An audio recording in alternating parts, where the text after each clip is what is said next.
Dan benda itulah akan menjadi punca kenapa semua pakar-pakar ekonomi yang tidak ada jawatan politik menzahirkan kerisauan dan kebimbangan yang saya rasa perlu diadili dan dihalusi oleh kerajaan. Saya rasa menepis sebagai politik, statement janganlah janganlah salahkan pejabat awam, ini adalah satu deflection yang tak penting. Yang pentingnya apa isi ni?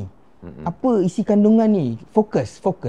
Jangan deflect. Dan insya-Allah kita ada ruang lagi, saya rasa. Kita ada ruang lagi sebab untuk ratifikasi ni ambil masa lagi. Dan seharusnya kerajaan memberi komitmen dia akan cuba menerima semua maklum balas ini, melakukan beberapa... Boleh adjust lagi ke perjanjian yang anda sign ni? Yang itulah kita harap. Kita harap kehebatan, aura, karisma Datuk Seri Anwar Ibrahim mampu meyakinkan Presiden Donald Trump untuk adjust dah sikit bro.